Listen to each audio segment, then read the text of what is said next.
Some people have asked how I did the sequencing on our sound system through Companion and Stream Deck, so I just want to give a little quick tutorial on how I did that. First off, I used these Kasa TP-Link Wi-Fi plugs.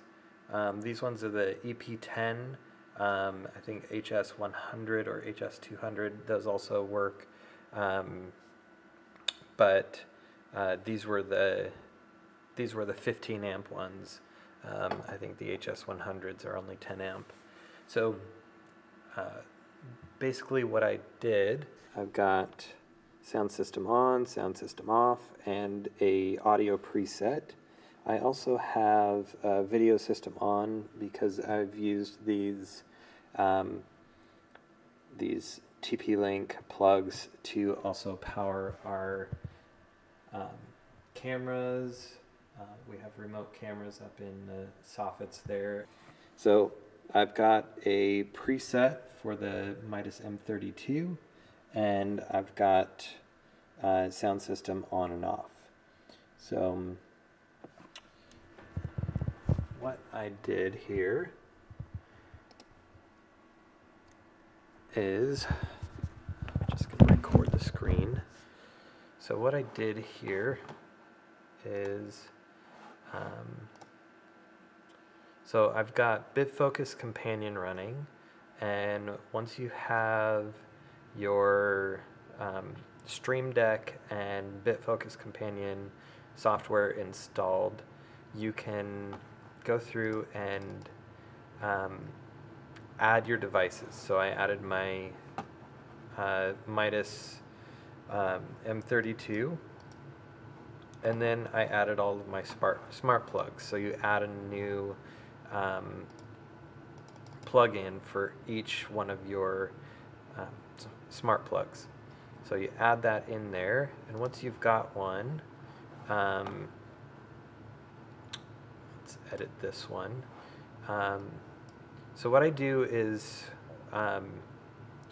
once you go into the app, the Kasa Smart Home app, and set it up, then put it on your Wi-Fi.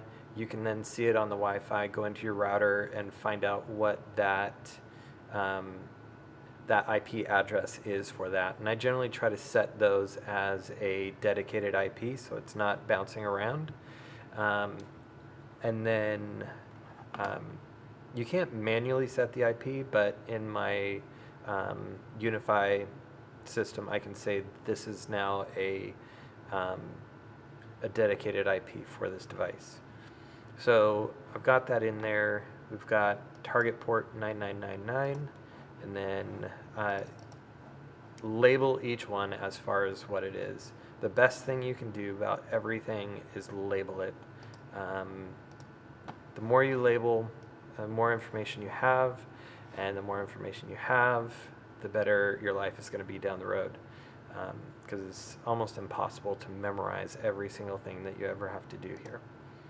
So once you've got all of those added in, one for each one of your devices, see I've got video system, I've got my soundboard, EQ and speaker control, amps 1, amps 2, and then PowerPlay 16, which is on the stage, and that's powered there. And a Kasa Smart Plug for something that I'm going to be doing. So now we go into buttons. So we can select the buttons. So let's go to sound system on, and you can see we've got soundboard turn on, EQ speaker turn on, and all I did is in there is go add key down on action. Then you can go through and select, again, this is why it's very good to label everything. I can go, oh, there's my PowerPlay 16 smart plug, turn on. So once you've got those all in, just drag them up and down to order them. Then you can select your delay. So this is the main reason why I'm doing all of this, is because I can select the delay from when the next one's going to trigger. So I think these are simultaneous timings. So it's this happens right when the button gets pressed. This happens 4 seconds later after that button press. This happens 8 seconds later after that button press, 19, etc. I have the amps turning on at 19 seconds because it takes about 16 seconds for the soundboard to boot up. So I give it a little bit of buffer there in case it lags. And then I also have the amps staggered. So I don't want the amps to all pop on at once. I want them to go one at a time. I have 4 amps, so I might separate those into 4 different timings so that it's not such a shock to the electrical system. And you'll notice, like when you turn on high power devices, that your lights will flicker. That's basically because there's a draw shock. So if you can separate those out, you're going to have less likelihood to shock that and cause low voltage, low amperage to other electronic devices. You just don't want to get into that mess. So that's yet another reason to have sequencing like this on these devices.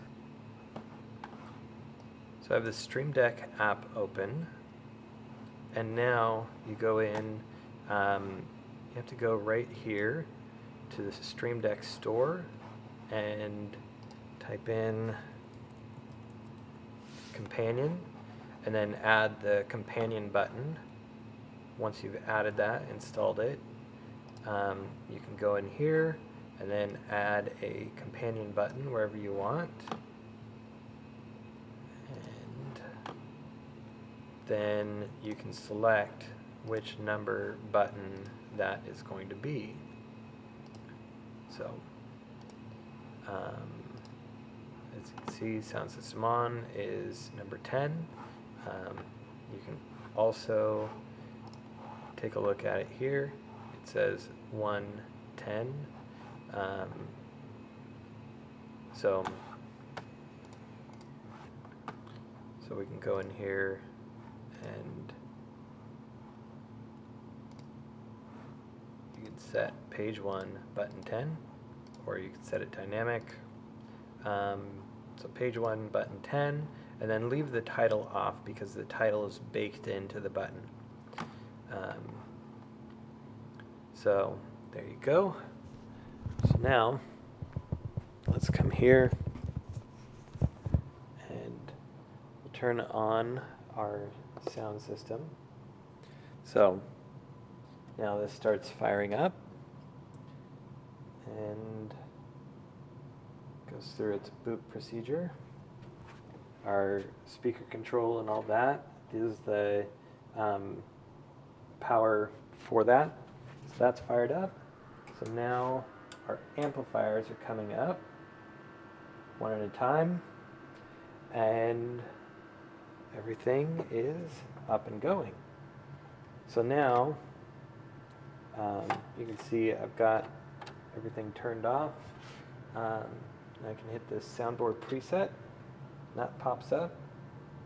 I need to get the main fixed, but that will do a basic preset so any ministry can come in and turn on the volume and hit that button, and they're good to go. They don't need a full trained tech, and without training, they're not going to cause any issues with our equipment. That's the simple sequencing through the Stream Deck and companion with the TP-Link Kasa plugs.